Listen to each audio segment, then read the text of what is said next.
Bonjour à tous, je suis Roland Marion, je suis délégué général de la Confédération des métiers de l'environnement et délégué permanent du comité stratégique de filière. Je vous dirai dans une seconde que sont ces drôles d'objets que la Confédération des métiers de l'environnement et les comités de filière. Sachez qu'on traite de la perspective de la politique déchets pour les prochaines années et qu'on a besoin de beaucoup de compétences pour ça parce que c'est un monde très compliqué. Donc je suis très honoré que l'Institut m'ait proposé d'animer, de discuter sur le thème du déchet pour ce premier X-Talks le conférence des masterclass en ligne organisé en ligne avec le d'entrepreneuriat de l'école polytechnique. Un rendez-vous qui aura lieu à l'échéance mensuelle désormais. L'objectif, c'est de donner la parole aux acteurs de l'innovation, start-up, scientifiques, corporate, entrepreneurs. C'est ce qu'on fera aujourd'hui, de les faire se rencontrer et interagir. Je vous décrirai les intervenants dans quelques minutes. Je vous propose, Mathilde, de nous présenter le X-Novation Center. D'accord, merci à tous. Donc, je suis ravie de vous accueillir et un grand merci donc à tous les intervenants, Marjorie Darcé, Pierre Beuret, Fabienne Touchard, et puis évidemment Monsieur Roland Marion d'avoir accepté sans hésitation l'invitation. Voilà, autour de l'innovation, c'est le concept, et puis se faire rencontrer effectivement des acteurs dans leurs projets très concrets avec une perspective scientifique et une approche scientifique. Donc, je vais vous diffuser en fait une vidéo qui va vous proposer en fait tous les services que offre en fait l'incubateur, le centre X-Novation Center, donc c'est-à-dire X-Up, X-Tech et puis X-Fab. Vous allez en découvrir plus en visionnant la vidéo. Tout de suite. Donc je la diffuse. Welcome to the Draai X-Novation Center. Located in the heart of the campus, it is a 5,000 square meters building dedicated to innovation and entrepreneurship. Let's begin with X-Up, the incubator of the Draai. X-Up is an intensive training program over 6 months that's aimed at supporting early-stage deep tech startups. We have more than 40 workshops, and we have one coach per startup that supports our businessmen to develop very fast their project during the acceleration program. We have also 40 workshops on different areas like technology, the business, sales and marketing, and communication. X-Up, it's not a program for students, but in any case, we would like to facilitate the exchange between students and startups. For this reason, we organize several meetings between students and startups. We offer the possibility to make internships at startups, and even during the second year of the education path of our students, we offer the opportunity to work on the technical subject proposed by our startups. The X-Up program is a great opportunity for entrepreneurs to grow their idea into a fully grown company. Take SpaceSense, for example. We are the two co-founders of SpaceSense. At SpaceSense, we bring insights from satellite imagery available to everyone with the help of artificial intelligence. We use space data for Earth to help in agriculture, environment, climate change, and also for governments to make efficient policies. And we joined the incubator of École Polytechnique after being here students as in the Master of Entrepreneurship. And it really helped us improve our product, and it also gave us a very good access to the Spatial Student Center, which was very beneficial for us.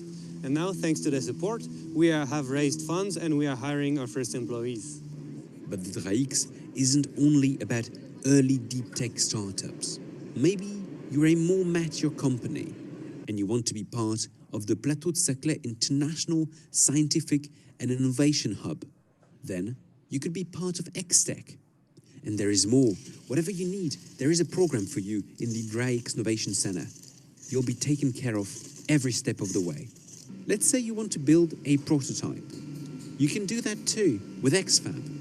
X-Fab is a prototyping space specialized in digital fabrication. Thanks to more than 30 numerically controlled machines. It is also certified as Fab Lab. This nurturing, interdisciplinary environment is able to host and support a wide variety of projects, expanding the reach of practical trainings, bringing awareness to Industry 4.0, manufacturing and design challenges is what this place can bring to teaching. With our team of experts and with our partners, we ignite, we ship and support hardware entrepreneurship. So, come and join us. If you are a researcher, it is a place not so far from the lab where you can try something different after your thesis. Je suis Romain Labbé, président fondateur de Feeling. Donc, Feeling est une entreprise spécialisée en mesures de force pour le sport, notamment le sport de haut niveau, pour tout ce qui est prévention de blessures et mesures de performance. Et notre entreprise est partie de nos thèses, donc, que j'ai fait avec mon associé au LADIX, donc au laboratoire d'hydrodynamique de l'école polytechnique, où nous travaillions à l'époque sur la physique de l'aviron et où ensuite nous avons continué à développer toutes les thématiques de mesures de force dans notre entreprise. Feeling est basé à l'école polytechnique au sein de la pépinière d'entreprise. The DRAI-X Novation Center is a key component of the Polytechnic campus. It is a place where you can grow your ideas, come for an internship, learn to build things, hire or be hired. We can't wait to meet you and make your projects a reality. Merci beaucoup pour votre écoute. Donc, le DRAI-X Novation Center, c'est aussi en fait un lieu d'accélération pour des équipes R&D et des business units de grands comptes pour favoriser la recherche en innovation avec des espaces dédiés pour développer leurs technologies, les passerelles, les connexions et faciliter avec les laboratoires, des étudiants, des entrepreneurs et des partenaires de l'école. Voilà, donc le tout qui est regroupé sous l'entité X Corporates. C'est aussi un espace de coworking donc qui est équipé, spacieux et accessible en fait à tout public selon conditions, y compris en fait hors du cadre des 4 programmes que l'on vient de vous décrire dans ce film-là. Voilà, donc je vais laisser la parole je vais redonner la parole à Monsieur Marion et puis ensuite à donc, nos 3 invités. Simplement en fait pour le public, l'audience, si vous avez des questions, n'hésitez pas donc à les poser dans l'onglet questions et réponses. Voilà, et nous, on se fera un plaisir en fait d'y répondre en fin de session, donc voilà, dans les 15 dernières minutes. Voilà, merci beaucoup. Donc, je m'occupe de la Confédération des métiers de l'environnement, qui est en fait la structure fêtière qui fédère l'ensemble des industries, des syndicats, des associations représentatives en matière de collecte, traitement, gestion de déchets. Ça représente plus de 80 000 emplois, un chiffre d'affaires de l'ordre de 13 milliards d'euros, 1450 entreprises, 4500 établissements. Donc voilà, si vous voulez, la structure industrielle, avec des très grands groupes, des ETI, des PME et des TPE, structure industrielle de la filière déchets. Parallèlement à ça, on a un contrat stratégique de filière, comme d'autres filières industrielles, comme 17 autres filières industrielles, comme le nucléaire, la modèle luxe, l'alimentation, la santé, l'eau, etc. Un contrat stratégique de filière qui est un engagement de développement économique signé entre les ministères, donc en ce qui nous concerne, c'est le ministère de l'écologie et le ministère des Finances, et la filière industrielle, qui s'articule autour de quelques grands enjeux majeurs pour l'avenir de nos métiers. Et je m'occupe de diriger ce partenariat entre la filière industrielle et les pouvoirs publics pour l'avenir de nos métiers, pour lesquels on est en matière de déchets, non seulement plutôt très bon en Europe et plutôt excellent d'un point de vue mondial, mais aussi complètement dans une phase de transition. Et ce qui est très intéressant, dans la discussion qu'on aura aujourd'hui avec donc Marjorie Darcé, qui est la cofondatrice de l'IXO, elle vous en dira évidemment beaucoup plus, Pierre Beuret, qui est DG de Next Circular, qui sont des startups qui ont des idées nouvelles pour nos métiers, et Fabienne Touchard, qui est directrice de recherche au CNRS, à l'Institut de Prime, c'est que ces innovations, ces startups viennent s'intégrer dans un écosystème où on est en mutation, parce que historiquement, quand le camion poubelle passait devant chez vous pour ramasser la poubelle, il allait la mettre dans un centre d'enfouissement technique, une décharge si vous voulez, ou alors dans un incinérateur. Et le problème était résolu, il répondait à la question principale de salubrité. Aujourd'hui, on ne veut plus de ça, nos enfants ne veulent plus de ça, le monde entier ne veut plus continuer à puiser dans les ressources naturelles et qui sont par définition limitées, alors qu'on a une consommation galopante et par le biais de nos déchets et des produits de notre consommation, la capacité de recycler et revaloriser tout ce qui est le fruit, le déchet de notre consommation quotidienne. Mais cette mutation, elle est véritablement fondamentale parce que ça modifie aussi complètement les équilibres économiques et ça modifie les métiers. Et ces métiers qui sont en pleine phase de modification, ils sont en train en fait de chercher un peu partout dans la conception des produits, dans l'éco-conception, et là je pense que Fabienne Touchard nous en dira deux, trois mots, dans le numérique, les nouvelles technologies, comment est-ce que tout ça peut nous accompagner pour entrer dans un monde où on va être un peu plus respectueux de la ressource et on va réussir à la recycler, à la remettre dans un cycle de production pour nous aujourd'hui et pour les générations futures. Voilà, donc on a évidemment énormément de startups, énormément d'initiatives, des grands groupes, des ETI, des PME, des TPE et puis du monde extérieur, comme aujourd'hui. On va en entendre deux d'un point de vue de nouvelles technologies qui rapprochent producteurs, consommateurs de matières premières ou qui aident à la connaissance des déchets. Et puis aussi, ça nécessite des sujets d'innovation de plus long terme et ce sera tout l'intérêt d'avoir le discours de Fabienne Touchard. Voilà le contexte très brièvement. Je vous laisse tout de suite en la très bonne compagnie de Marjorie Darcé de l'IXO. Bonjour à tous et merci Roland pour cette introduction. Alors, je dois vous avouer que votre introduction est vraiment directement liée à la façon dont nous, on a commencé à travailler sur le sujet. C'est-à-dire que si on reprend la façon dont on traitait les déchets il y a encore 30 ans, début des années 90, il n'y avait aucun centre de tri en France et tous les déchets étaient donc soit enfouis, soit incinérés. Ce qui fait que depuis, on a beaucoup avancé. La France, notamment, a monté des filières d'excellence sur ce sujet-là. Et on se retrouve aujourd'hui avec des unités industrielles qui fonctionnent, des centres de tri qui fonctionnent et des recycleurs implantés sur notre territoire qui traitent nos déchets et qui refont la matière avec de la matière constamment. Peut-être qu'on peut passer au slide juste après, s'il vous plaît. Ouais, d'accord. Voilà. Et donc, on a ces unités industrielles qui se sont beaucoup équipées, de machines, qui ont formé des hommes aussi, qui font une partie du tri. Mais il manque encore beaucoup d'outils, et notamment beaucoup d'outils pour piloter et pour comprendre exactement quels sont les process industriels qu'on essaie de mener. L'absence de ces outils, notamment d'outils de compréhension, de savoir en temps réel ce qui se passe dans une usine, ce qui est quelque chose des outils dont disposent tous les autres industriels, dans l'automobile, dans l'aéronautique, dans le luxe, etc. Ça, ce sont des outils qui n'existent pas. Donc, de savoir en temps réel quel est l'état de ma matière, quel est l'état de mon usine.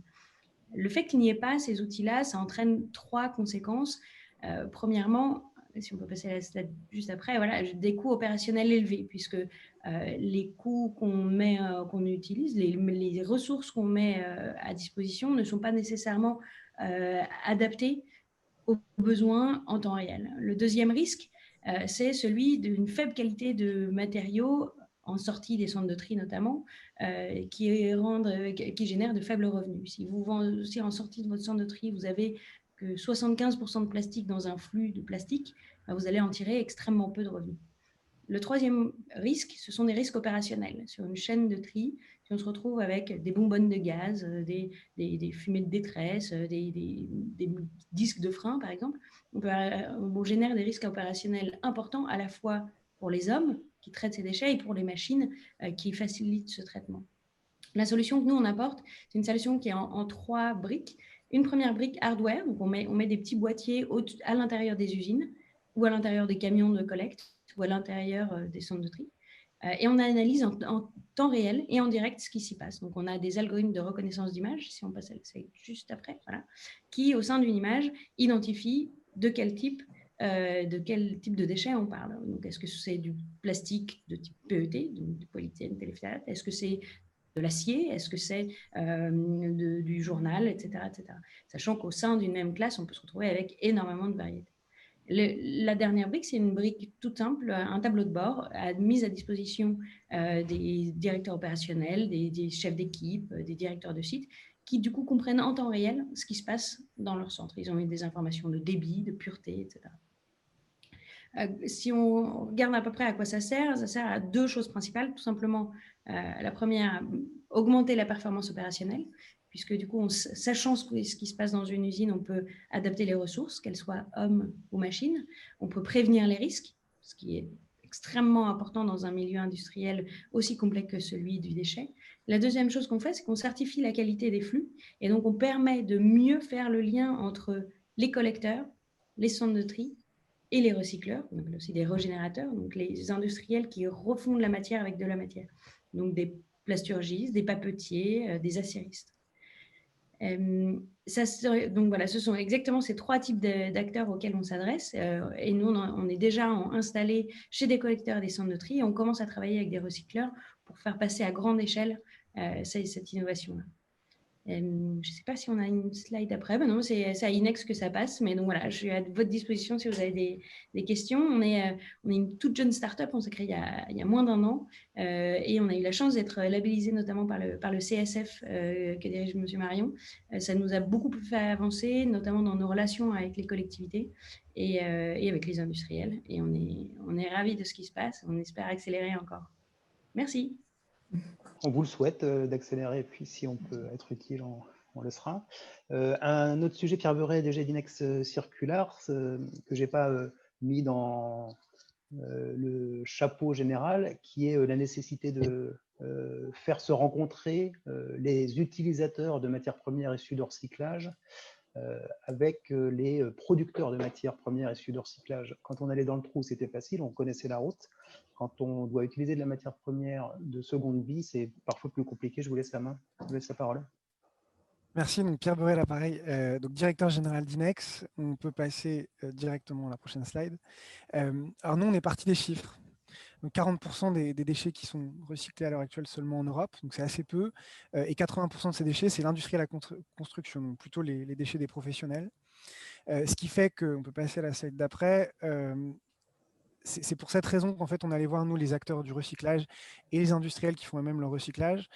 En discutant avec eux, on s'est aperçu qu'un gros problème qu'ils ont, c'est qu'ils ne savent pas en fait, où sont localisés les déchets. Ils connaissent très bien les déchets de leurs clients, les déchets des acteurs avec lesquels ils bossent, mais en fait, ils ne connaissent pas du tout les déchets du panorama sur un territoire. Et ça pose deux problèmes. Un problème lorsqu'ils veulent créer des nouvelles usines et un problème lorsqu'ils veulent exploiter à plein régime des usines existantes. On peut passer à ça. Merci. Alors concrètement, c'est à l'origine. Donc on a échangé avec eux. Ce qui nous a été remonté, c'est que par exemple, il y a des projets qui ont été perdus avec des appels d'offres sur lesquels vous allez investir énormément de moyens techniques, juridiques et donc de l'argent, avec des coûts parfois qui peuvent avoisiner les 1 million d'euros quand on parle de gros projets. Et là, lorsque c'est perdu parce qu'on n'est pas capable de démontrer qu'il y a du gisement, ça représente des grosses sommes. Il y a une usine de recyclage en PET en Bulgarie qui ne s'est pas fait, tout simplement parce que là aussi, ils n'étaient pas certains qu'il y avait suffisamment de gisements de PET. Donc un gros enjeu sur les nouvelles usines. En France, des mots de nos clients, en fait, il y a une bonne partie des usines qui sont à 70% de capacité. 70% de capacité, ça ne permet pas d'être rentable. En tout cas, ça ne permet pas d'avoir des marges conséquentes pour derrière réinvestir et accélérer. Et enfin, on est quand même dans un monde où les méthodes digitales sont assez peu développées. Et donc, on a des équipes commerciales qui passent énormément de temps autour de la machine à café, énormément de temps à passer des coups de fil un peu à leur réseau, à leurs contacts, etc., pour trouver des déchets de bois, pour trouver des biodéchets. Et ça, c'est quelque chose qui est assez peu efficace et qui, du coup, ne permet pas d'accélérer les choses. Donc c'est pour ça qu'on a développé Inex Sourcing, qui est notre premier outil, qui permet de simuler les flux de déchets des entreprises donc partout en Europe, sans mobiliser les entreprises. Donc on s'appuie principalement sur de l'open data et du data mining. Et alors, comment ça marche? Qui est la slide d'après. Ce qu'on fait, c'est qu'on collecte des listes d'entreprises de manière extrêmement hétérogène. On en était à 800 000 il y a 6 mois. Maintenant, on est plus à 5 millions. Donc, on scrape, on se connecte à des API, on fait de l'extract, etc. Ensuite, on va consolider tout ça et qualifier les données via un certain nombre de technologies. Par exemple, on fait du web scrapping. Donc, on va sur les sites web des entreprises.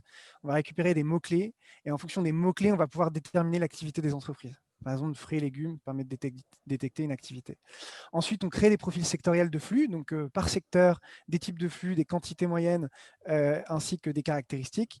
On applique tout ça pour prédire les flux de déchets et on enrichit de téléphone et de mail. Ce qui fait qu'on vend ça à 2 types de cibles. Ces 2 types de cibles sont donc les recycleurs, ce qui est la slide d'après, sont donc les recycleurs et les industriels. Allez, je vais vous montrer à quoi ça ressemble avant. Alors, là, il suffit de recliquer normalement. Et si vous êtes bien en PPT, il suffit de recliquer. Si on est en PDF, ça ne fonctionnera pas. Parfait. Donc là, on est sur un projet qu'on a vendu à Veolia, dans le sud de la France. Vous pouvez voir donc, les listes de producteurs de biodéchets sous forme d'une liste et d'une carte. Changer le rayon de la zone, revoir la manière dont vous voulez la définir avec des calques. Et donc voir les producteurs de déchets sur une zone bien précise. Il est ensuite possible de filtrer par type d'acteurs. On ne représente pas seulement les producteurs de déchets, mais aussi l'écosystème. Par exemple, là, les méthaniseurs, les composteurs. Également les utilisateurs de matière derrière, ici d'énergie. On a développé une nomenclature qui est très fine, dans laquelle on peut se balader et faire son marché. Et ensuite, il est possible de filtrer par caractéristiques métiers et enfin par secteur. Voilà. Une fois que vous avez fait votre recherche, votre liste de prospects, il est possible de visualiser des acteurs de manière plus précise avec les données de contact, les flux de déchets, les chiffres clés, et ainsi prospecter une entreprise ou l'ajouter dans vos favoris. Voilà. Et enfin, pour prendre une décision d'investissement, vous pouvez voir tout ça sous forme de graphique. Voilà. Je pense que j'arrive à la fin de mon temps, donc on peut passer rapidement à la slide d'après. Donc on a deux cibles, pareil on peut passer, donc 2 cibles qui sont les recycleurs et les industriels. Ce qu'on leur vend, c'est un pilote pour commencer, ensuite ils payent une licence à l'année, qui est une licence annuelle. On a une vingtaine de clients à l'heure actuelle, on a co-construit le premier projet en 2018 avec Veolia, et puis ensuite on a développé tout ça les 2 dernières années. On est en train de s'internationaliser, on a déjà bossé dans 5-6 pays, et sur une nouvelle verticale, parce que notre stratégie, c'est de devenir le leader du sourcing digital à destination des acteurs de l'environnement. Donc ça, c'est la slide d'après. Et du coup, on va bosser sur le solaire. On vient de gagner un projet pour EDF, détecter du foncier pour des panneaux solaires sur les terres et la rénovation énergétique. Merci. C'est ce qui est dans cette mutation que je citais tout à l'heure. On a aussi tout un champ de vocabulaire complètement nouveau. Là, vous avez cité le deep learning. J'entends parler de blockchain, de big data sur nos métiers. Sachez juste que dans les métiers du déchet, ces mots-là, c'est des mots qui n'existaient pas il y a encore 3, 4, 5 ans. Hein. Je pense que ça peut encore se complexifier avec l'innovation, avec la R&D, et peut-être dans quelques temps avec ce que nous proposera Fabienne Touchard comme développement industriel de ce qu'elle est en train de développer d'un point de vue universitaire. Fabienne Touchard, je vous laisse la parole. Bon, merci. Donc, je m'appelle Fabienne Touchard et je suis chercheure à l'ANSMA, l'École nationale supérieure de mécanique et d'aérotechnique, au sein de l'Institut Péprime à Poitiers. Alors, pour commencer, j'ai réalisé ma thèse au Centre commun de recherche d'Airbus, situé à Suresnes, et j'ai travaillé sur les composites aéronautiques, qui sont donc constitués de fibres longues de carbone et de matrices polymères. Alors, ce type de composite est très utilisé dans l'industrie puisque ce sont des matériaux qui sont légers et en plus performants d'un point de vue mécanique. Donc, on les retrouve en particulier dans les industries du transport, comme l'aéronautique, le nautisme ou l'automobile, mais on les trouve aussi dans le génie civil ou dans le sport et loisirs. Alors, ces matériaux composites, ils sont constitués d'un renfort qui sont des fibres de verre ou des fibres de carbone et d'une matrice qui est une matrice polymère, donc du plastique pétrosourcé. Le gros problème avec ces matériaux composites, c'est qu'on ne sait pas les recycler. Donc, lorsque une pièce arrive en fin de vie, par exemple, si on prend un voilier, sa coque est constituée de fibres de verre avec de la résine polyester. Eh bien, quand le voilier arrive en fin de vie, ça représente 1 tonne de composite verre polyester à recycler et on ne sait pas comment faire. Donc, on voit bien qu'il est nécessaire de réfléchir en amont et d'essayer de remplacer ces matériaux composites par des matériaux qui seraient plus respectueux de l'environnement. Et donc, c'est l'objectif de ce qu'on appelle les éco-composites. Alors, un éco-composite, c'est un composite dans lequel on va, par exemple, remplacer la matrice par du polymère recyclé ou du polymère biosourcé et dans lequel on peut remplacer les fibres synthétiques par des fibres d'origine végétale. Donc, pour donner un exemple, ici, je vous présente le composite sur lequel on travaille actuellement. Donc, c'est un éco-composite chanvre époxy. Alors, c'est un matériau multi-échelle Initialement, on part de la plante, qui est le Cannabis sativa. On va récupérer la tige de cette plante. À partir de cette tige, on va pouvoir extraire les fibres végétales. Ce sont des fibres qui font environ 13 microns de diamètre. Avec ces fibres, on va pouvoir réaliser un fil qui fait à peu près 300 microns de diamètre pour chaque fil. Et ensuite, on va pouvoir confectionner un tissu avec ces fils de chanvre. Puis, ce tissu de chanvre, on va l'imprégner avec une résine polymère. Donc ici, en l'occurrence, c'est une résine époxy. Et enfin, donc, on obtient ainsi le composite tissé chanvre époxy. Alors, ce type d'éco-composite est déjà utilisé dans l'industrie. On peut citer, par exemple, dans le sport et loisirs, il y a des planches de surf qui sont faites avec des tissus de chanvre. Il y a aussi des pales d'éoliennes qui sont réalisées avec les éco-composites. Et tout récemment, la dernière 3008 chez Peugeot, le plancher du coffre arrière est réalisé en composite à fibre longue de lin, donc qui est également un éco-composite. Donc on voit que l'utilisation de ce type d'éco-composite se développe petit à petit, mais pour pouvoir élargir les champs d'application, il est nécessaire de mieux comprendre et d'étudier leur durabilité et d'essayer de l'améliorer. Donc c'est ce qui constitue nos axes de recherche actuellement au laboratoire. En particulier, nous avons étudié la durée de vie en fatigue de ces éco-composites et on a pu montrer, par exemple, que leur sensibilité à la fatigue est plus faible que celle des matériaux à fibre de verre, donc ce qui est intéressant. On a également étudié les endommagements qui se produisent dans ce type d'éco-composite, donc les fissures matricielles, les ruptures de fibres, les délaminages et également les décohésions à l'interface entre le renfort d'origine végétale et le polymère. Et on s'est aperçu en particulier que l'environnement joue un rôle très important sur ces endommagements. En effet, dans les éco-composites, les fibres d'origine végétale sont très hydrophiles, donc elles absorbent énormément d'eau, alors que la matrice polymère, par comparaison, est hydrophobe.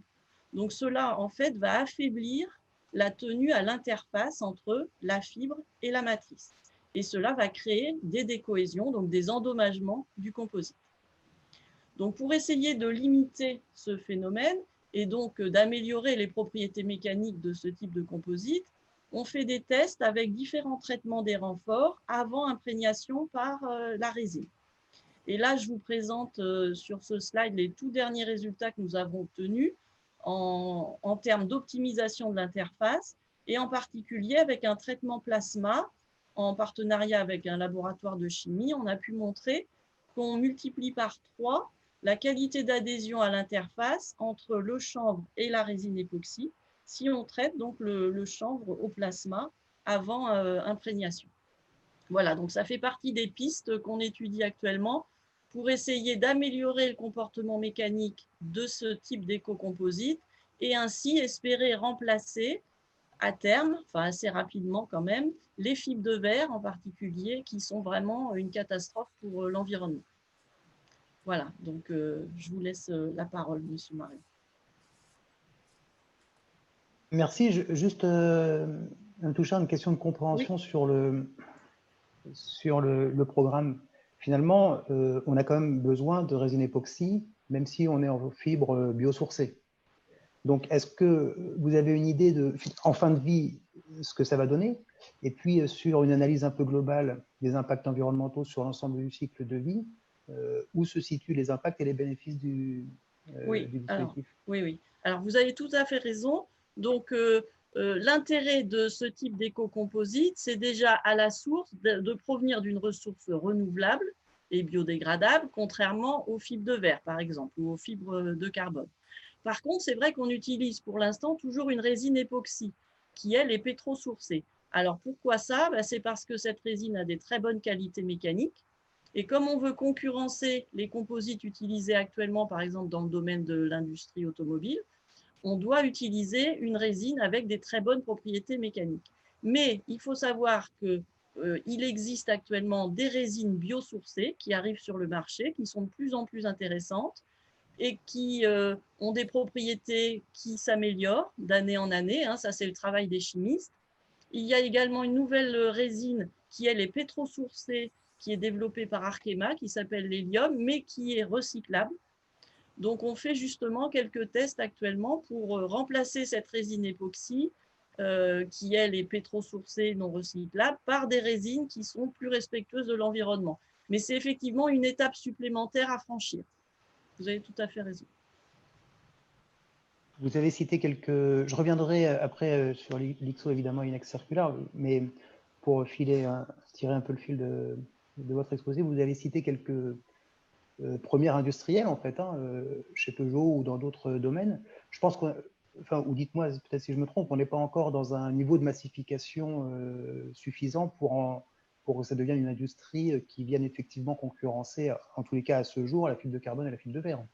Non, tout à fait. Non, non, vous avez raison. Ça, c'est justement pour cette raison qu'on essaie d'en parler au maximum et de faire un peu la promotion de ce type de matériaux. Les industriels, pour l'instant, ils se disent intéressés. Ils font beaucoup de veille technologique sur ce type de matériaux, mais c'est encore un peu difficile de franchir le pas pour remplacer les composites synthétiques utilisés habituellement par ce type de matériaux d'origine naturelle. Alors en particulier, il y a quelque chose qui fait peur un peu aux industriels, c'est que ces matériaux peuvent être variables dans le temps et variables en fonction du pays, par exemple, d'où ils viennent. Si on achète du chanvre qui a été cultivé en Roumanie, il ne va pas forcément avoir les mêmes propriétés que du chanvre qui a été cultivé en Italie, par exemple. Donc ça, c'est quelque chose que les industriels, qui inquiète les industriels, puisqu'ils veulent avoir une matière première stable et en laquelle ils puissent avoir toute confiance, quelle que soit la récolte qui a eu lieu. Mais alors justement, pour essayer de pallier à ce problème, ce qu'on fait maintenant, c'est qu'on fait des mélanges sur plusieurs années et de cultures qui viennent de différents sols, de façon à moyenner en quelque sorte les propriétés du matériau et à avoir une certaine stabilité dans les propriétés mécaniques de ce reste un problème vis-à-vis des industriels.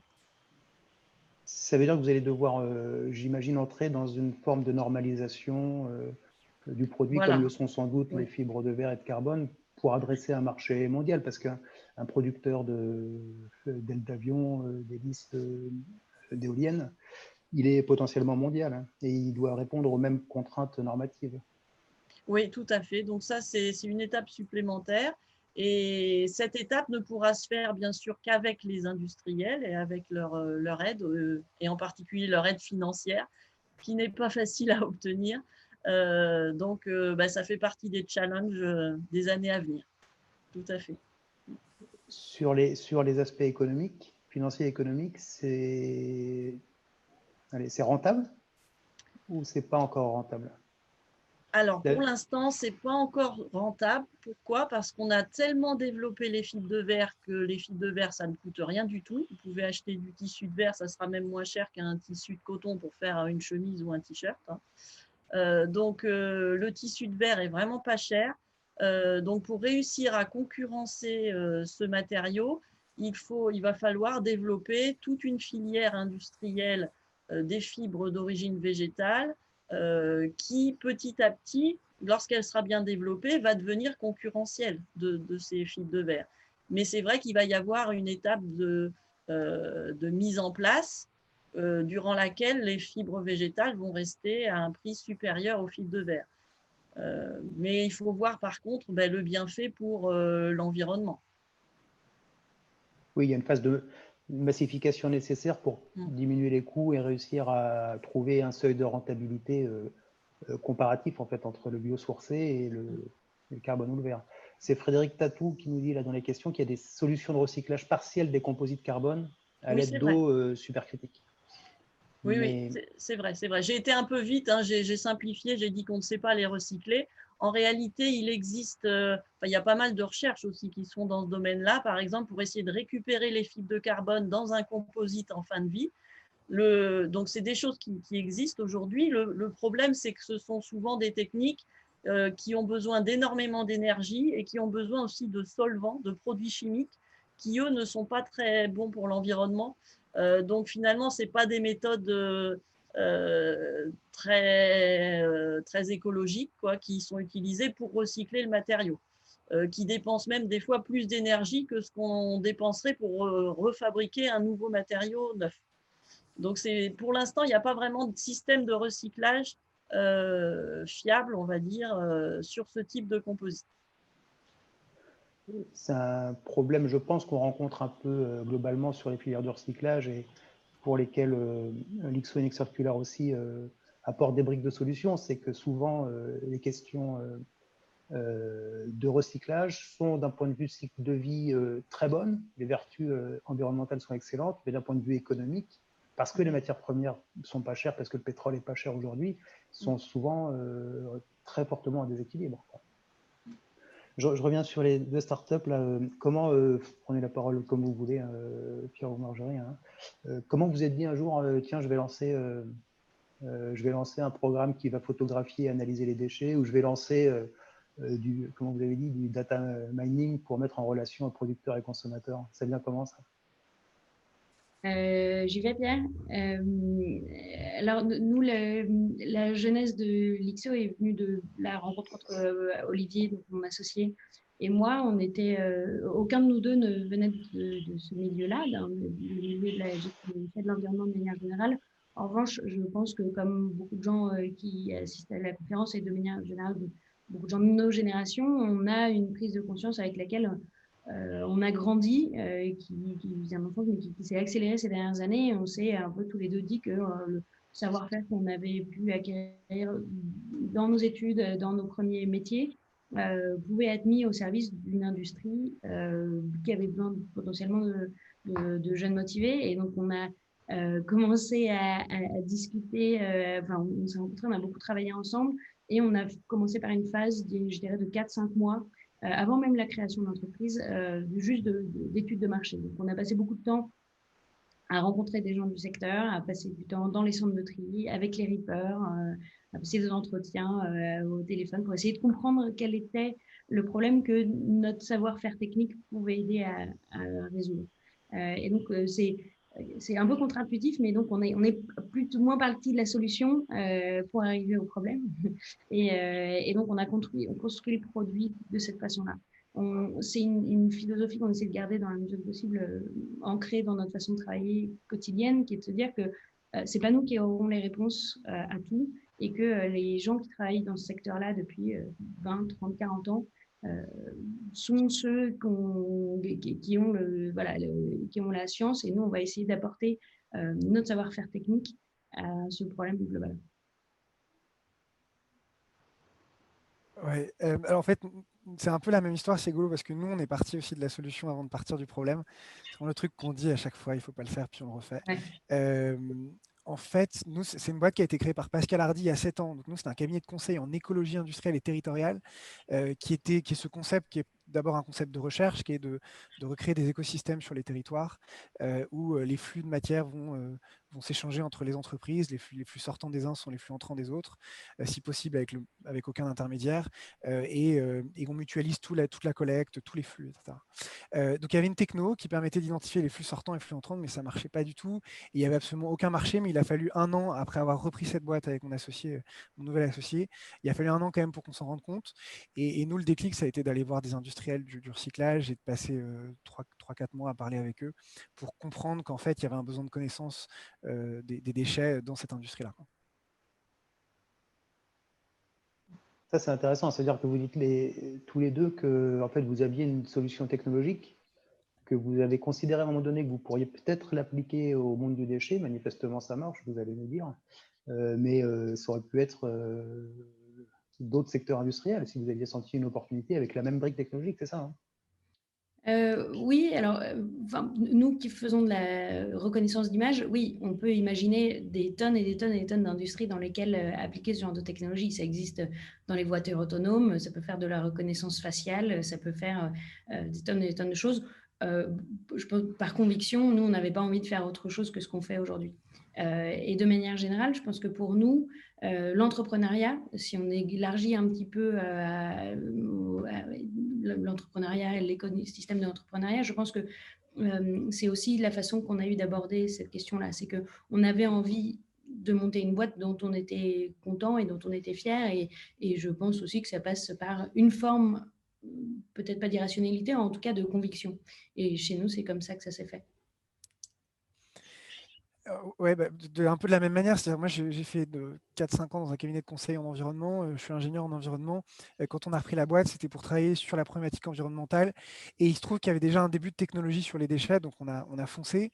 Après, ce qui est rigolo, c'est qu'à l'heure actuelle, de manière complètement par sérendipité, en fait, on se retrouve à travailler aussi sur la détection de foncier pour des FENR, pour installer des panneaux solaires.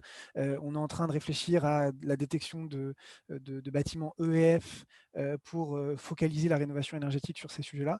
Donc, on a le prisme environnemental, mais la technologie est en train un peu de sortir du cadre des déchets. Ouais. C'est quand même vachement rassurant, hein, parce que tous ceux qui ont mon âge, je pense, ont entendu à un moment donné leurs parents dire quand ils étaient gamins, travaillez à l'école parce que sinon vous serez éboueur. Hein. Alors moi j'ai beaucoup travaillé, du coup je suis éboueur. Mais des jeunes qui disent j'ai la technologie, mais ce que je veux c'est travailler dans cette filière, je trouve que c'est très positif, quoi. Il y a une question, Marjorie, c'est quoi votre business model? Comment vous gagnez de l'argent avec votre solution? Ouais, j'ai vu la question. Alors, on s'est pas mal posé la question et on s'est beaucoup posé la question avec les industriels. Et d'ailleurs, si je refais peut-être le lien avec la question de tout à l'heure qui est comment est-ce qu'on fait pour arriver à construire une solution qui ait du sens dans une industrie qui dépend du prix des matières premières vierges. On parlait du prix du pétrole tout à l'heure. C'est clairement un facteur. Nous, on travaille aussi sur le papier. Le prix du bois a eu un énorme impact sur l'équilibre économique de certains de nos partenaires. Donc, on s'est posé cette question-là, et notamment de l'impact que peut avoir des nécessités d'investissement, que ce soit pour des collectivités ou des industriels. Et du coup, on a opté pour un business model qui passe par l'abonnement, qui est plus simple pour nous en termes de prévision de chiffre d'affaires, qui est aussi plus simple pour nos clients, parce qu'ils savent très bien ce qu'ils vont dépenser cette année, ce qu'ils vont dépenser l'année prochaine pour notre solution. Donc, c'est un abonnement qui comprend à la fois le hardware dont je parlais tout à l'heure, les petits boîtiers qu'on place dans les usines, et le software, donc la technologie de reconnaissance d'image et les tableaux de bord. Donc, c'est quelque chose qui est totalement lissé, et c'est nous qui gérons le prix de cet abonnement qui fixons le prix de cet abonnement de manière à pouvoir absorber les coûts de maintenance, hardware et software, les coûts de développement pour améliorer la qualité de la solution. Vous gagnez déjà de l'argent aujourd'hui sur... On gagne de l'argent. Alors, est-ce qu'on est en positif? Non, mais on gagne de l'argent, oui, on fait du chiffre d'affaires. C'était aussi une philosophie depuis le début, c'était de se dire qu'on allait essayer de trouver des cas d'usage très tôt, de développer des prototypes qui fonctionnent le plus tôt possible pour ensuite itérer comme ça, plutôt que d'attendre que le produit soit parfait avant de le mettre sur le marché. On a eu la chance de tomber... je trouve que c'est une industrie qui est globalement assez bienveillante. Beaucoup de gens se connaissent, se font confiance, et du coup on a trouvé des partenaires, notamment un centre de tri à Saint-Brieuc qui nous a très vite aidés à expérimenter. On a une collectivité dans le centre Val-de-Loire qui nous file un coup de main pour expérimenter aussi. Donc en fait on a pu trouver des gens qui nous ont donné un terrain de jeu et qui nous ont accessoirement payé pour monter des pilotes. Donc oui, on génère du chiffre d'affaires, on espère en générer encore plus dans les années qui viennent pour recruter principalement. J'ai une bonne nouvelle, vous parlez de la France, mais c'est un marché européen. Déjà européen parce que la nature du marché européen en matière de traitement de déchets est assez homogène, mais il est derrière aussi mondial, quoi. Vous savez comment vous progressez du point de vue de l'export européen au mondial? Est-ce que vous avez des concurrents? Oui, alors donc évidemment la France est notre priorité numéro 1 parce que c'est un peu le terrain de jeu naturel. Je dirais que l'Europe francophone, que ce soit la Suisse, la Belgique, sont aussi assez immédiats pour nous. Et l'Europe, l'Amérique du Nord vont être des terrains de jeu assez naturels. Au-delà, l'Asie, l'Afrique du Nord, l'Amérique du Sud sont des horizons vraisemblablement un petit peu plus lointains pour nous. Et si on a des concurrents, oui, on a des concurrents, notamment un concurrent anglais. Mais voilà, pour le coup, c'est le jeu, et je pense que ça nous motive davantage que ça nous fait peur. Et vous, Pierre, chez Inex Circular? concurrents en fait. Nous, on est un peu tout seul sur le marché, donc ça ne nous motive pas assez. Non, mais ce qui est vrai, c'est que jusqu'à très peu de temps, pendant 3 ans, on n'avait pas de concurrents. Et là c'est en train d'arriver, donc c'est bien, ça nous stimule. Euh, Ouais, en fait, nous on n'a jamais cherché vraiment à se développer à l'international, mais il se trouve qu'on a très rapidement bossé avec des grands groupes comme Veolia, Engie, et j'en passe, GRDF, etc., qui, une fois qu'ils ont fait un premier projet avec nous, une fois qu'ils ont validé que la technologie correspondait à leurs besoins, nous demandent assez rapidement de travailler sur d'autres territoires. Donc, on vient par exemple de terminer un projet aux États-Unis, on a vendu des licences aux Pays-Bas, en Belgique, en Italie, mais on se rend compte que la stratégie pour nous, c'est vraiment de valider des marchés puisqu'on travaille sur différentes verticales, d'aller au bout de ce qu'on peut faire en France et ensuite après de se développer ailleurs. Il y a une question là qui traite de la question économique du recyclage, que je voudrais rapprocher de vos initiatives Next Circular et Elixo.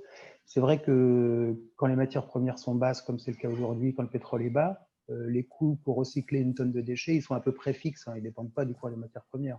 Donc, d'un côté, la question telle que je la comprends, c'est comment est-ce qu'on peut faire pour que les externalités d'une matière première vierge ou première extraction soient comptées dans le prix. Alors, peut-être que vous avez des idées sur cette question-là, ou vous, Mme Touchard.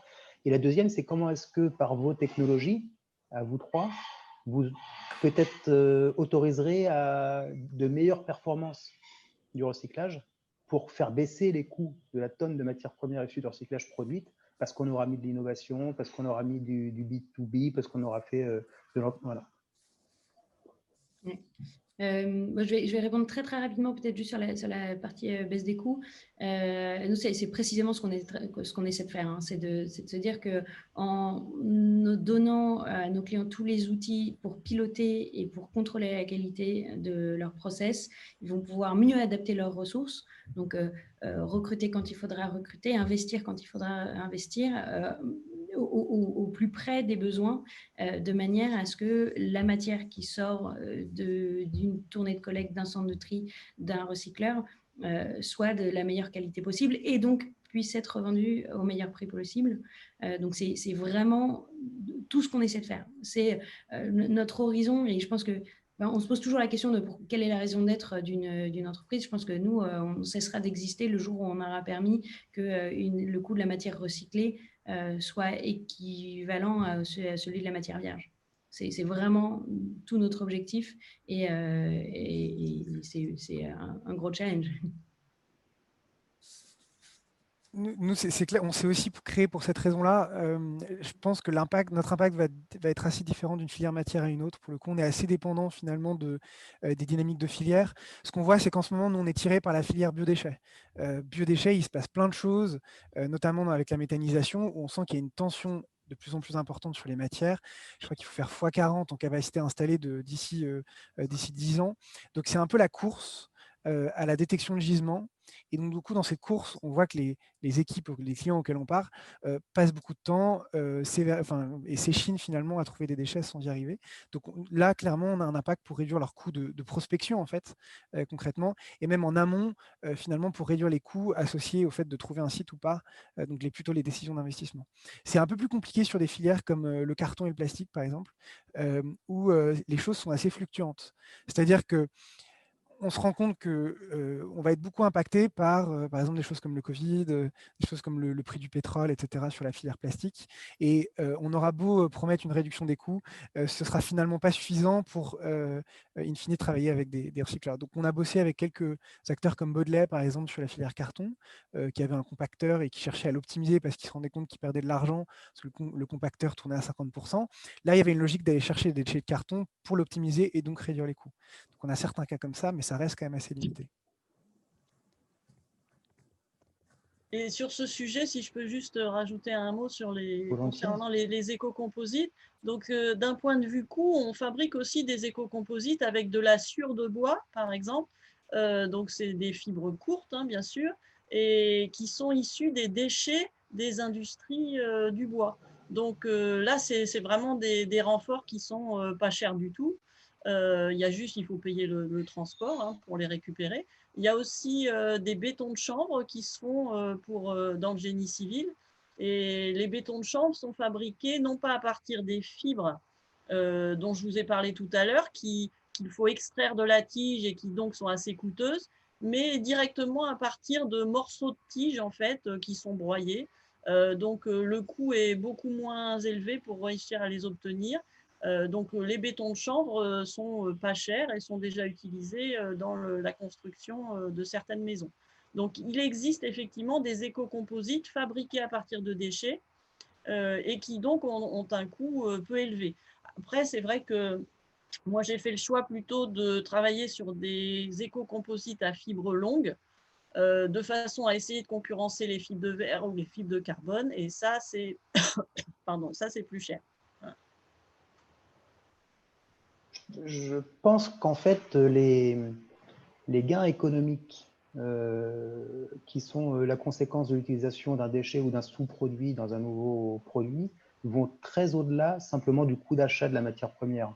Parce que, bien sûr, vous avez acheté pour pas cher le sous-produit de sciure de bois, alors que vous auriez peut-être acheté beaucoup plus cher de la fibre neuve, en quelque sorte. Mais ce sous-produit ou ce déchet de fibre de bois que vous avez utilisé, si vous ne l'aviez pas utilisé, il serait parti dans des filières de traitement, de valorisation, d'incinération, et ça, c'est un coût. Alors, c'est sur l'ensemble de la chaîne de valeur. C'est donc des coûts qui viennent, enfin des avantages économiques qui viennent se cumuler sur différents acteurs, mais qui sont effectivement réels, je pense. Oui, tout à fait. Pour ceux qui ont vécu l'incubateur, c'est quoi l'expérience? Ça sert à quelque chose? Ça vous a aidé à faire du réseau, à avoir des idées, à trouver des prospects? Alors, donc, nous, on y est passé au tout début. Donc, on y est rentré en septembre 2019, on est sorti en février 2020. Et quand on y est rentré, ça faisait un mois que je connaissais Olivier, ça faisait un mois qu'on travaillait ensemble. Donc, on a vraiment été pris au berceau, je dirais. Et ça a été, je pense, la meilleure chose qui a pu nous arriver à ce moment-là. C'est-à-dire que ça nous a donné un cadre, ça nous a... on a rencontré, enfin, on a eu des coachs, on a eu des sessions de travail, on a eu voilà, beaucoup de choses. Ça nous a fait le veto aussi parce qu'il fallait aller à Saclay, très bien. Et ça nous a aussi donné, voilà, je pense, une structure avec d'autres entrepreneurs qui bossaient sur des sujets qui n'avaient strictement rien à voir avec les nôtres. Il y avait des encres conductrices, il y avait SpaceSense qu'on a vu dans la vidéo d'introduction sur l'imagerie satellitaire. Il y avait plein de choses. Et ce qui aide en 2 points, c'est-à-dire que ça donne de temps en temps des perspectives un peu différentes sur la façon de gérer une boîte. Et en même temps, ça fait prendre conscience que quel que soit le secteur dans lequel on monte sa startup, il y a des constantes, quoi. Il y a des choses auxquelles on fait face. Il y a à ce moment-là, quand on était tout jeune, il y avait les dépôts des statuts, il y a le premier stagiaire, il y a comment est-ce qu'on passe au-delà du pilote. Ça, c'est un gros sujet pour nous. C'est comment est-ce qu'on passe de l'expérimentation à la conversion en un client qui nous fait confiance pour 1, 2, 3 ans. Donc voilà, donc ça nous a beaucoup aidé. Je pense que les ressources techniques locales, notamment le Fab Lab, ont été parfaites pour nous parce qu'on intègre une partie de hardware et il a fallu qu'on structure un peu notre savoir-faire là-dessus, ce qui n'était pas tout à fait natif, comme on dit. Donc ouais, non, c'était génial. Et puis, dernier point, le fait d'avoir le tampon Polytechnique sur une présentation, quand on parle à des industriels, notamment à des grands groupes, ça fonctionne. C'est pas l'alpha et l'oméga, mais ça fonctionne. Et ça nous, je pense, ça a aidé à nous crédibiliser auprès de certains acteurs. On a intégré l'accélérateur un peu plus tard. On avait déjà fait un BP, on avait déjà signé 2 premiers clients. et on avait déjà été en fait dans un accélérateur, donc on y cherchait finalement d'autres choses. En fait, nous, on est reparti avec un super mentor déjà, qui s'appelle Philippe Hugeron, qui est maintenant qui est au bord de notre boîte, donc qui nous apporte beaucoup parce qu'il nous apporte du réseau dans le secteur de l'énergie du déchet. Il nous apporte un regard un peu pragmatique sur quoi il faut se focaliser en fait et sur quoi on risque de perdre notre temps juste en termes de marché par exemple. Donc ça, c'est une très belle rencontre. Ensuite, c'est vrai qu'on a eu des séances de coaching, je crois que c'était STFU, donc Start the Fuck Up, qui était assez pertinent de notre côté sur la partie commerciale. Ils ont mis en place tous nos process commerciaux avec des outils technologiques qui sont top, qui nous font gagner du temps. Donc ça, c'était un peu les deux gros points forts. Et puis de toute façon, maintenant, on est lié à l'X. L'X est au capital. On a levé 1 million d'euros il y a 8 mois. Dedans, il y a le réseau Badge, donc il y a un certain nombre d'anciens de l'X qui sont dans le capital en tant que business angel. Donc ça nous a apporté évidemment pas mal de choses.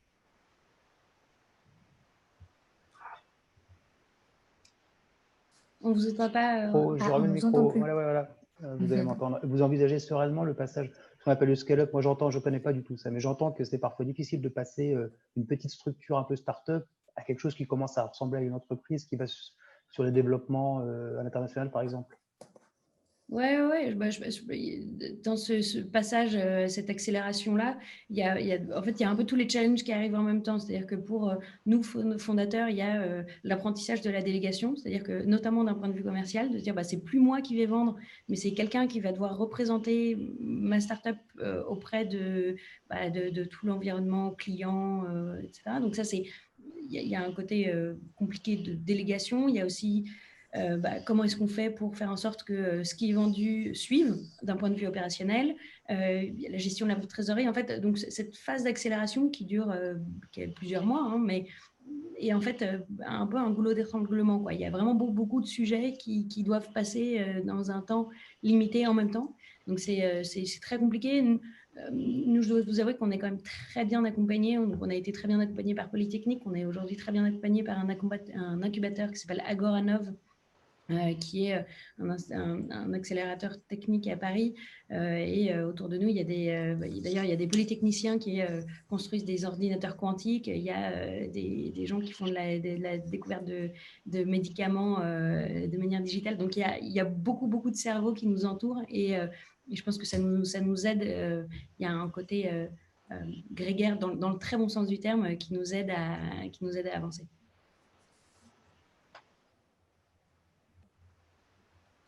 Oui, nous, en fait, on a cru être en scale-up à plusieurs reprises ces 2 dernières années. Je ne sais pas si on y est toujours.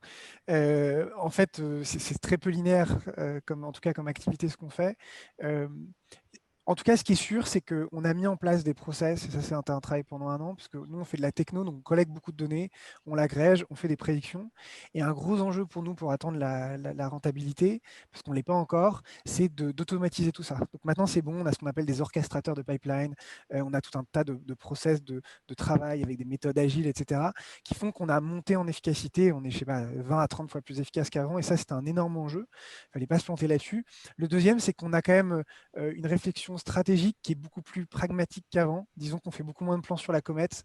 On nous demande beaucoup quand on est une startup de faire des plans à 1, 2 ans, 3 ans, parce qu'il faut aller lever l'argent, convaincre les gens, etc. En fait, on fait plus ça, on fait plutôt des plans à 6 mois maintenant, mais des plans qui se basent sur une analyse de méthodes d'analyse de marché qui sont assez précises. Maintenant, on sait comment analyser des marchés et savoir si on y va. Et ça, c'était l'enjeu principal, c'était d'arriver à acquérir cette méthode. Et finalement, c'est en se plantant qu'on a réussi à l'avoir. Donc là, je crois qu'on est en scale-up et que ça se passe plutôt pas mal. Bravo. Il y a une question que je vais essayer de formuler ou reformuler qui est liée en fait à la manière dont on peut prendre, c'est peut-être vous, Madame Touchard, qui aurait quelques éléments de réponse, comment est-ce qu'on peut intégrer le vrai coût de la consommation et donc intégrer les externalités dans les produits de la vie courante. Sous-entendu dans la question, ou très explicitement dans la question, l'économie linéaire, elle n'est pas au vrai coût. Elle n'intègre pas le vrai coût social, le vrai coût environnemental. Et elle est moins chère d'un point de vue strictement financier que l'économie circulaire dans laquelle on viendrait recycler des produits et des matières. Comment est-ce qu'on peut faire? Il y a des questions, j'imagine, de carbone, enfin vous allez nous dire plein de choses. Comment est-ce qu'on peut faire pour essayer rendre notre consommation au vrai coût, la consommation linéaire au vrai coût. Ouais. Alors en fait, oui, pour cette question d'économie circulaire, moi je ne suis pas vraiment spécialiste dans le domaine économique, mais par contre, j'ai fait un projet il y a quelques années où on voulait réaliser du recyclage isofonction de pare-chocs automobiles. C'est-à-dire qu'on récupérait des pare-chocs automobiles sur des véhicules dans des casses, hein, dans les casses automobiles tout simplement. Ces vieux pare-chocs automobiles, ils étaient broyés, fondus, et avec, on voulait voir si c'était possible de refaire de nouveaux pare-chocs automobiles. Donc là, on est vraiment dans l'économie circulaire, hein, donc, qui était dans cette question, puisque le but, c'était de refaire des nouveaux pare-chocs avec des anciens pare-chocs, de façon infinie, entre guillemets, enfin n fois, qui était d'ailleurs le n étant à déterminer en faisant de la recherche. Alors, nous, ce qu'on a fait, c'est qu'on a fabriqué des échantillons de matière à partir des pare-chocs recyclés, et on a fait des tests mécaniques dessus pour essayer de voir si on avait bien les propriétés attendues pour refaire des nouveaux pare-chocs automobiles. Et on s'est aperçu qu'en fait, oui, c'était possible, mais à une condition, c'est que les pare-chocs initiaux, les pare-chocs recyclés n'étaient pas peints. Parce que le fait qu'il y ait une couche de peinture dessus, au moment où on faisait le broyage, ça a créé des paillettes de peinture à l'intérieur de la matière récupérée. Et ces paillettes de peinture, ensuite, formaient des amorces d'endommagement. Donc, en fait, allaient créer une rupture prématurée du matériau sous sollicitation. Et donc, on ne retrouvait pas les propriétés attendues pour un nouveau pare-choc automobile. Et ce qui fait que la question qui s'est posée à la fin de ce travail, donc c'était un travail qui était en collaboration avec Forestia, c'est est-ce que l'utilisateur, le client, celui qui va acheter la voiture, est-ce qu'il est prêt à acheter une voiture avec un pare-choc non peint?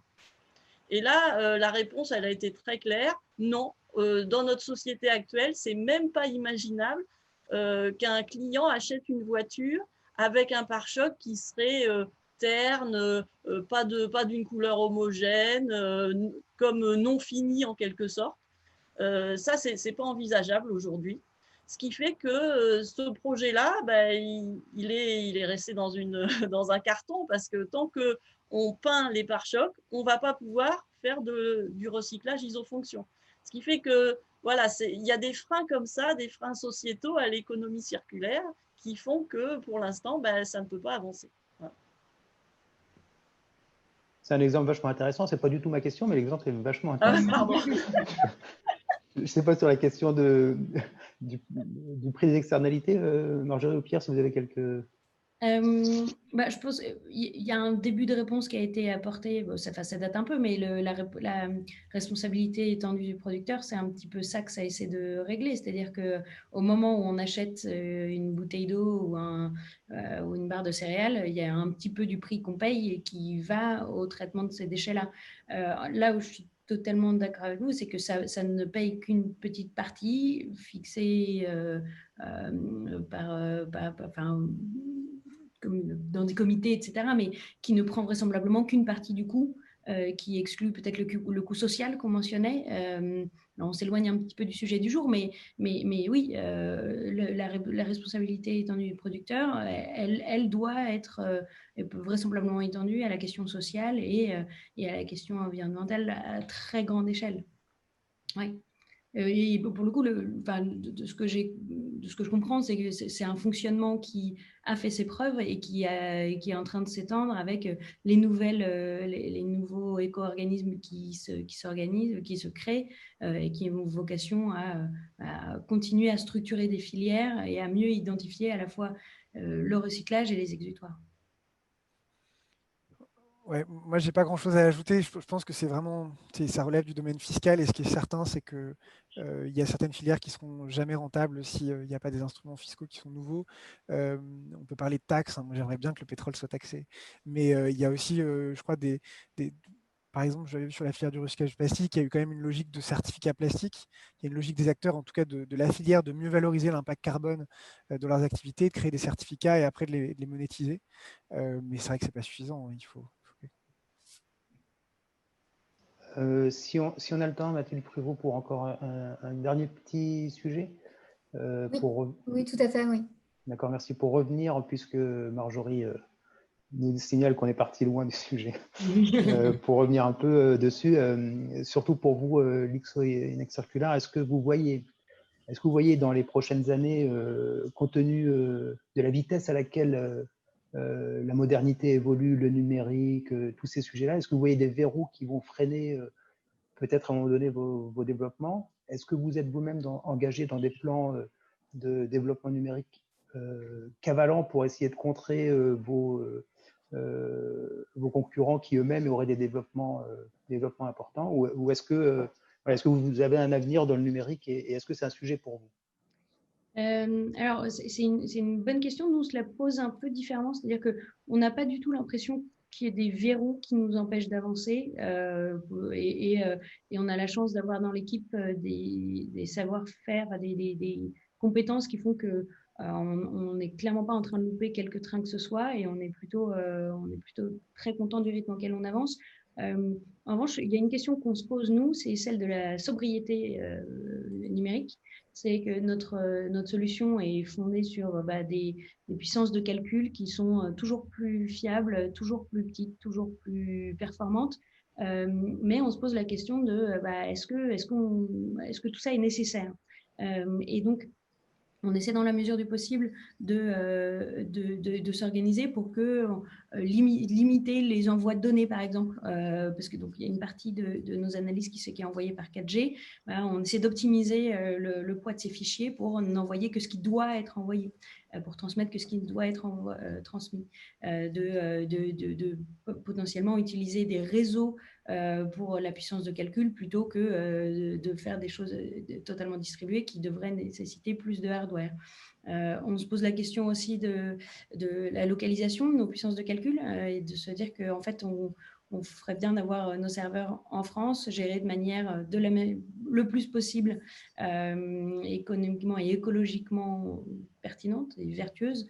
Et donc oui, nous, la question du numérique se pose davantage dans la sobriété que dans des verrous éventuels. Ouais, nous aussi, on ne se sent pas trop freiné par des verrous, on est plutôt impressionné par la vitesse à laquelle la technologie devient peu chère. Dans le secteur de la data, c'est impressionnant, hein. C'est-à-dire qu'il y a en fait tout un travail collaboratif sur Internet par des développeurs qui vont mettre en ligne un certain nombre de travaux qu'ils ont faits, qui vont être améliorés par la communauté, qui font qu'on se retrouve à pouvoir justement travailler des images satellites pour... je sais pas moi, 1 million de fois moins cher qu'avant, hein, qu'il y a 10 ans. C'est assez impressionnant en fait la baisse du coût. Des images qui avant étaient accessibles seulement par la NASA, on peut travailler dessus, on peut détecter des panneaux solaires, on peut détecter des surfaces agricoles, etc. Donc non, ça devient de moins en moins coûteux. Il y a un enjeu pour nous en effet qui est de ne pas manquer le train parce que tout va très vite. Donc on se pose notamment la question sur certaines technologies, sur certains marchés en fait de faire une levée de fonds, en fait une deuxième levée de fonds pour acquérir un certain nombre de savoir-faire et pouvoir investir un peu plus dans la technologie. Parfait, merci, c'était très clair. Je peux juste ajouter un petit mot sur le futur des éco-composites. Tout à l'heure, dans le petit film qui a été présenté par Mathilde Pruvot, ça finissait sur un mot sur le X-Fab, où donc on développe des imprimantes 3D. Et je voulais juste signaler qu'on commence à voir apparaître des imprimantes 3D pour fabriquer des matériaux composites à fibres continues. Pour l'instant, c'est fait avec des fibres de verre et des fibres de carbone, mais on commence à parler d'utiliser des fibres d'origine végétale. Voilà, donc ça, c'est la bonne nouvelle. Et j'espère que dans les quelques années qui viennent, on va pouvoir faire des composites à fibres végétales dans le X-Fab. Voilà. On se revoit dans combien de temps pour en parler? Dans 5 ans, dans 10 ans? Oh, il suffit de prendre date, hein, oui, à mon avis, oui, dans 2-3 ans, je pense que tout va très vite, hein, comme disait tout à l'heure le collègue. Donc oui, dans 2-3 ans, je pense que ça va se faire. Ok, et ben voilà, effectivement, merci beaucoup à tous les trois, c'était très clair. Qu'est-ce que je vois là? Voilà, prochain épisode le 25 novembre, l'électronique souple, une technologie naissante à fort potentiel de développement. Pour ceux que ça intéresse à participer, c'est le 25 novembre. Merci beaucoup, au revoir.